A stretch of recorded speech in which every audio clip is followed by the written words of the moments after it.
सिर्फ एक मसाले से किडनी साफ। मां की बदबू से घिन खाने वाले बेटे को सबक। जिस मां ने अपने हिस्से का साफ पानी पिलाकर बेटे की जान बचाई थी, आज वही बेटा मां की बीमारी और बदबूदार पेशाब से घिन खाकर उसे घर से निकाल रहा था। फिर रसोई के एक साधारण से मसाले ने ऐसा चमत्कार किया कि उस पत्थर दिल बेटे को घुटनों के बल बैठकर रोना पड़ा। जिस मां ने अपने हिस्से का साफ पानी पिलाकर बेटे की जान बचाई थी, आज वही बेटा मां की बीमारी और बदबूदार पेशाब से घिन खाकर उसे घर से निकाल रहा था। फिर रसोई के एक साधारण से मसाले ने ऐसा चमत्कार किया कि उस पत्थर दिल बेटे को घुटनों के बल बैठकर रोना पड़ा। महानगर की उस आलीशान बहुमंजिला इमारत के एक बड़े से फ्लैट में आज बहुत चहल पहल थी। बाहर तेज बारिश हो रही थी, लेकिन घर के अंदर का माहौल किसी उत्सव से कम नहीं था। 65 साल की सावित्री देवी अपने छोटे से कमरे में सिकुड़ी हुई बैठी थीं। उनकी दोनों किडनियां गंभीर रूप से संक्रमित हो चुकी थीं। शरीर में जहरीले तत्वों के बढ़ जाने के कारण उन्हें हर थोड़ी देर में पेशाब के लिए भागना पड़ता था, और उस पेशाब में इतनी तीव्र बदबू और झाग होता था कि कोई भी इंसान उनके आसपास खड़ा नहीं रह सकता था। आज उनके कमरे से जुड़ा हुआ बाथरूम खराब हो गया था और मरम्मत करने वाला अभी तक नहीं आया था। ड्राइंग रूम में उनकी बहू कविता ने अपनी सहेलियों के लिए एक बड़ी पार्टी रखी थी। पूरे घर में महंगे इत्र और पकवानों की खुशबू महक रही थी। सावित्री देवी से अब पेशाब का दबाव बर्दाश्त नहीं हो रहा था। उनकी किडनियों में भयंकर ऐंठन हो रही थी। कोई और चारा न देखकर वो कांपते कदमों से ड्राइंग रूम के पास बने मेहमानों वाले बाथरूम की तरफ बढ़ीं। जैसे ही वो बाथरूम से बाहर निकलीं, वहां कविता की दो सहेलियां खड़ी थीं। उन्होंने तुरंत अपनी नाक पर रुमाल रख लिया और मुंह सिकोड़ लिया। कविता दौड़कर वहां आई और अपनी सहेलियों के चेहरे के भाव देखकर आगबबूला हो उठी। मेहमानों के जाते ही उसने सावित्री देवी के कमरे का दरवाजा जोर से धक्का देकर खोला। सावित्री देवी दर्द के मारे बिस्तर पर लेटी कराह रही थीं। माँ जी, क्या तमाशा है ये? आपको पता था ना कि आज मेरी इतनी खास सहेलियां आ रही हैं, फिर भी आपको उसी बाथरूम में जाना था। पूरे बाथरूम में आपके उस बदबूदार पेशाब की गंध फैल गई है। मेरी सहेलियां मुंह पर रुमाल रखकर बाहर निकली हैं। मेरी कितनी बेइज्जती हुई है आज, इसका अंदाजा है आपको? कविता ने चीखते हुए कहा। उसकी आंखों में अपनी सांस के लिए गहरी नफरत साफ झलक रही थी। सावित्री देवी ने अपने कमजोर और कांपते हाथों को जोड़ते हुए कहा, मुझे माफ कर दे बहू। मेरे कमरे का नल खराब है और गुर्दों का दर्द मेरी जान निकाल रहा था। मुझसे बिल्कुल भी नहीं रुका गया। मैं जानबूझकर तुम्हारी पार्टी खराब नहीं करना चाहती थी मेरी बच्ची। तभी उनका बेटा निखिल अपना लैपटॉप बंद करते हुए गुस्से में कमरे में आया। निखिल एक बहुत बड़ा सॉफ्टवेयर इंजीनियर था। क्या बात है कविता, क्यों चिल्ला रही हो? निखिल ने त्योरियां चढ़ाते हुए पूछा। देखिए ना निखिल, माँ जी ने आज मेहमानों के सामने मेरी नाक कटवा दी। इनके पेशाब से जो भयंकर बदबू आती है, उससे पूरा घर भर गया है। डॉक्टर ने भी तो कह दिया है कि इनकी किडनियां खराब हो चुकी हैं और अब बस डायलिसिस ही सहारा है। मुझसे दिन भर इस बदबू में नहीं रहा जाता। आप कुछ करते क्यों नहीं?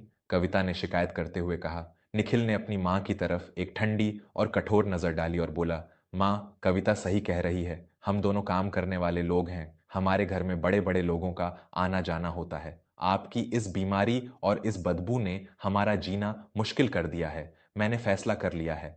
कल सुबह मैं आपको शहर के बाहर वाले वृद्धाश्रम में छोड़कर आऊंगा। वहां आपके जैसे ही बीमार लोग रहते हैं। कम से कम वहां आपको ये सब ताने तो नहीं सुनने पड़ेंगे और हमारा घर भी साफ रहेगा। सावित्री देवी के कानों में जैसे पिघला हुआ सीसा डाल दिया गया हो। जिस बेटे को उन्होंने अपने पति की मौत के बाद लोगों के घरों में झाड़ू पोंछा करके पढ़ाया था, आज वो उनकी बीमारी की बदबू से इतना घिन खा रहा था कि उन्हें घर से बाहर फेंकने जा रहा था। उनकी सूनी आंखों से आंसुओं की एक अंतहीन धारा बह निकली, जो उनके झुर्रियों भरे गालों पर जाकर सूखने लगी। निखिल और कविता दरवाजा जोर से बंद करके चले गए। मेरे आदरणीय श्रोताओं, मैं आपका अपना विवेक वर्मा। जरा सोचिए, जब एक मां अपने बच्चे को जन्म देती है तो वो अपना खून और अपनी जवानी उस बच्चे की रगों में डाल देती है। बचपन में जब बच्चा बिस्तर गंदा करता है तो वो माँ उस गंदगी को चंदन समझकर साफ करती है। लेकिन जब वही माँ बूढ़ी और बीमार हो जाती है तो उसकी हर चीज हमें बदबूदार और एक बोझ क्यों लगने लगती है?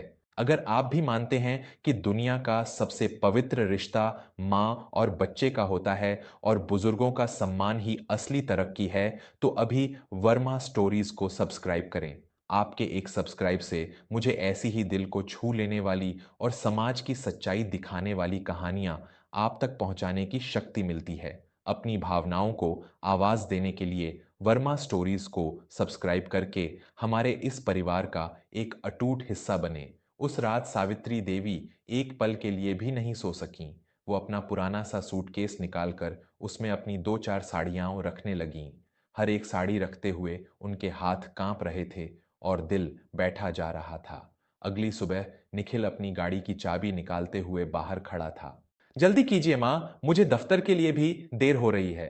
तभी घर की घंटी बजी। कविता ने दरवाजा खोला तो सामने एक 65 साल के रौबदार व्यक्ति खड़े थे। वो सावित्री देवी के बड़े भाई केशव काका थे। केशव काका गांव के एक सेवानिवृत्त स्कूल मास्टर थे और अपनी अनुशासन प्रियता के लिए जाने जाते थे। उन्हें अपनी बहन के अचानक वृद्धाश्रम जाने की कोई भनक नहीं थी। वो तो बस शहर आए थे तो मिलने चले आए। केशव काका को देखकर निखिल और कविता सकपका गए। तभी सावित्री देवी अपना पुराना सूटकेस घसीटते हुए बाहर आईं। अपने भाई को देखते ही उनके सब्र का बांध टूट गया और वो वहीं जमीन पर बैठकर फूट फूट कर रोने लगीं। केशव काका ने अपनी बहन की यह दयनीय हालत और वो सूटकेस देखा तो उनका माथा ठनक गया। ये क्या हो रहा है सावित्री? तू रो क्यों रही है? और ये सूटकेस लेकर कहाँ जाने की तैयारी है? केशव काका ने गंभीर आवाज में पूछा। निखिल ने बात को संभालते हुए कहा, मामा जी, कुछ नहीं, दरअसल माँ की किडनियां खराब हो गई हैं। इनके शरीर से और पेशाब से बहुत बदबू आती है। घर में संक्रमण फैलने का डर रहता है और कविता को भी परेशानी होती है। इसलिए हम इन्हें कुछ दिन के लिए एक अच्छे देखभाल केंद्र में भेज रहे हैं। यह सुनना था कि केशव काका की आंखों से जैसे अंगारे बरसने लगे। उनके हाथ में पकड़ी छतरी जमीन पर गिर गई। बदबू आती है, संक्रमण फैलने का डर है। केशव काका की आवाज इतनी तेज थी कि खिड़कियों के कांच थर्रा गए। अरे मूर्ख और एहसान फरामोश इंसान, तुझे पता भी है कि तेरी माँ की ये किडनियां खराब कैसे हुई? ये जो बदबू आ रही है ना, ये उसी जहर का नतीजा है जो इसने तुझे बचाने के लिए बरसों पहले अपने शरीर में उतारा था। निखिल और कविता दोनों अवाक रह गए। केशव काका ने कांपती हुई उंगली से निखिल की तरफ इशारा करते हुए कहा, तुझे याद नहीं होगा निखिल, क्योंकि तू उस वक्त सिर्फ 7 साल का था। हमारे गांव में भयानक सूखा पड़ा था। पानी की एक एक बूंद के लिए लोग एक दूसरे का कत्ल करने को तैयार थे। गांव के इकलौते तालाब का पानी सूखकर कीचड़ और मरे हुए जानवरों की सड़ांत में बदल चुका था। गांव में हैजा और पेचिश की भयानक महामारी फैली हुई थी। तुझे भी भयंकर संक्रमण हो गया था। केशव काका की आंखों से आंसू छलक पड़े। तेरे शरीर में पानी बिल्कुल खत्म हो गया था। डॉक्टर ने कहा था कि अगर तुझे साफ पानी नहीं मिला तो तू सुबह तक जिंदा नहीं बचेगा। तब इस औरत ने, तेरी इस बीमार मां ने क्या किया था पता है? ये मिलों दूर पैदल चलकर उस सड़े हुए तालाब से एक मटका गंदा, बदबूदार और कीचड़ वाला पानी भरकर लाई थी। इसने उस पानी को अपने दुपट्टे से छाना। जो 2 गिलास साफ पानी निकला, उसे उबालकर इसने तुझे पिलाया ताकि तेरी जान बच सके। और खुद खुद अपनी प्यास बुझाने के लिए इसने वो बचा हुआ सड़ा, बदबूदार और कीचड़ वाला पानी पिया। पूरे 2 महीने तक तेरी इस माँ ने वही जहरीला और सड़ा हुआ पानी पिया है निखिल। उसी गंदे पानी के जहर ने, उसी कीचड़ ने आज बरसों बाद तेरी माँ के गुर्दों को सड़ा दिया है। तेरे शरीर में आज जो साफ खून बह रहा है ना, वो तेरी माँ की खराब किडनियों की बदौलत है। और आज तू उस माँ की बदबू से घिन खाकर उसे घर से निकाल रहा है। पूरे ड्राइंग रूम में श्मशान जैसा भयानक सन्नाटा छा गया। केशव काका के उन शब्दों ने निखिल के दिल पर हथौड़े की तरह वार किया था। उसकी आंखों के सामने वो धुंधली यादें ताज़ा हो गईं, जब उसकी माँ उसे तो साफ पानी पिलाती थी और खुद रात के अंधेरे में वो मटमैला पानी पीकर उबकाई लेती थी। कविता भी शर्म से पानी पानी हो चुकी थी। उसके हाथ से चाय का कप छूटकर जमीन पर गिर गया। निखिल का पूरा शरीर कांपने लगा। वो दौड़कर अपनी माँ के पास गया और उनके पैरों में गिरकर जोर जोर से रोने लगा। मेरे आदरणीय दोस्तों, एक माँ अपने बच्चे के लिए मौत का प्याला भी हंसते हंसते पी सकती है, लेकिन क्या वही बच्चा बड़ा होकर उस माँ के बलिदान को याद रखता है? क्या पैसों और रुतबे की चमक हमें इतना अंधा कर देती है कि हम अपने ही भगवान को कूड़ेदान में फेंकने लगते हैं? अगर आपको लगता है कि निखिल के साथ जो हुआ वो आज के हर उस युवा के लिए एक सबक है जो अपने माता पिता को भूल चुका है, तो वर्मा स्टोरीज को अभी सब्सक्राइब करें। आपका जुड़ना इस बात का प्रतीक है कि आज भी समाज में इंसानियत जिंदा है। बिना किसी देरी के वर्मा स्टोरीज को सब्सक्राइब करें और इस कहानी के इस अद्भुत और चमत्कारिक हिस्से में मेरे साथ आगे बढ़ें। निखिल अपनी मां के पैरों पर सिर पटकते हुए रो रहा था। मुझे माफ कर दो मां, मैं कितना अंधा और नीच हो गया था। मेरे इस झूठे रुतबे और इस साफ सुथरे घर के घमंड ने मुझसे मेरी इंसानियत ही छीन ली थी। मैंने आपके उस बलिदान को भुला दिया जिसकी वजह से मैं आज जिंदा हूं। मैं आपका गुनहगार हूं मां, मुझे सजा दो। सावित्री देवी ने रोते हुए अपने कांपते हाथों से अपने बेटे का सिर उठाया और उसे अपने सीने से लगा लिया। अरे पागल, तू तो मेरा अंश है। मां अपने बच्चे से कभी नाराज नहीं होती। तूने जो किया वो अनजाने में किया मेरे लाल, तू रो मत। केशव काका ने एक गहरी सांस ली और शांत लेकिन बेहद सख्त आवाज में कहा, मुझे तेरे इन आंसुओं से कोई मतलब नहीं है निखिल। मेरी बहन को ठीक करने के लिए मुझे तेरे उन महंगे अस्पतालों की भी जरूरत नहीं है जिन्होंने सिर्फ डायलिसिस के नाम पर पैसा लूटना सीखा है। हमारी रसोई में ही वो प्राकृतिक औषधि मौजूद है जो किडनियों की पूरी सफाई कर सकती है। यह कहकर केशव काका सीधे रसोई में गए। उन्होंने मसालों के डिब्बे से साबुत धनिया, कोरिएंडर सीड्स निकाला। यह कोई मामूली मसाला नहीं है निखिल, केशव काका ने धनिया दिखाते हुए कहा। यह प्राकृतिक रूप से गुर्दों की सफाई करने की सबसे महान औषधि है। ये सूखी धनिया किडनियों के अंदर जमे हुए उस सारे जहर, उस यूरिया और क्रिएटिनिन को खींच कर बाहर निकाल फेंकती है। जो बदबू और झाग आ रहा है वो इस एक मसाले के पानी से ऐसे गायब होगा जैसे कभी था ही नहीं। केशव काका ने एक चम्मच साबुत धनिया को 2 गिलास पानी में डालकर धीमी आंच पर उबलने के लिए रख दिया। जब पानी उबलकर आधा रह गया तो उन्होंने उसे छाना और हल्का गुनगुना होने पर निखिल के हाथ में दे दिया। सुन ले निखिल, ये चमत्कार तभी होगा जब तू रोज सुबह खाली पेट अपने हाथों से ये धनिए का पानी अपनी मां को पिलाएगा। और जब तक तेरी मां पूरी तरह ठीक नहीं हो जाती तू खुद उनके पैरों की मालिश करेगा। क्या तू कर पाएगा ये? केशव काका ने पूछा। निखिल ने बिना कुछ सोचे हामी भर दी।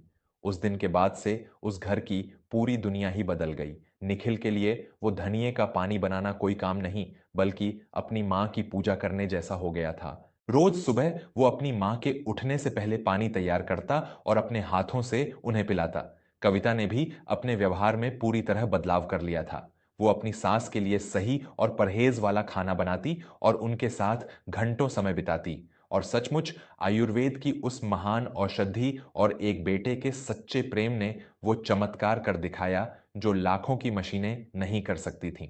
महज कुछ ही दिनों के निरंतर सेवन से सावित्री देवी की हालत में अद्भुत सुधार आया। धनिये के उस जादुई पानी ने उनकी किडनियों से सारे विषैले तत्वों को बाहर कर दिया था। उनके पेशाब में आने वाला जाग पूरी तरह से खत्म हो गया था और वो भयानक बदबू तो जैसे छूमंतर हो गई थी। उनकी सूखी और पीली पड़ चुकी त्वचा पर अब एक नई चमक आ गई थी। लेकिन सबसे बड़ी सफाई तो उस घर में रहने वाले निखिल और कविता के मन की हुई थी, जिसमें से सारा घमंड निकलकर सिर्फ प्रेम और सम्मान भर गया था। अब वो घर एक सराय नहीं बल्कि सचमुच का एक मंदिर बन चुका था। दोस्तों, आयुर्वेद और प्रकृति की चीजों में चमत्कारी गुण होते हैं, लेकिन उनका असली असर तब होता है जब उनके साथ अपनों की सेवा और असीम प्रेम जुड़ा हो। किडनियों की बीमारी या शरीर की कोई भी तकलीफ केवल गलत खान-पान से नहीं होती, बल्कि वो उस तनाव और अकेलेपन का भी नतीजा होती है जो हम अनजाने में अपने बुजुर्गों को दे देते हैं। दुनिया की महंगी से महंगी दवाई शरीर का इलाज कर सकती है, लेकिन आत्मा का इलाज सिर्फ अपनों का स्पर्श ही कर सकता है। अपने माता-पिता के त्याग को कभी मत भूलिए। जीवन के इस अंतिम पड़ाव में उन्हें आपके पैसों की नहीं, बल्कि आपके थोड़े से समय और बहुत सारे प्यार की जरूरत होती है। उनकी कद्र करें, उनकी सेवा करें, क्योंकि जब ये साया सिर से उठ जाएगा तो पछताने के लिए पूरी उम्र भी कम पड़ जाएगी। मैं आपका अपना दोस्त विवेक वर्मा अब आपसे विदा लेता हूं।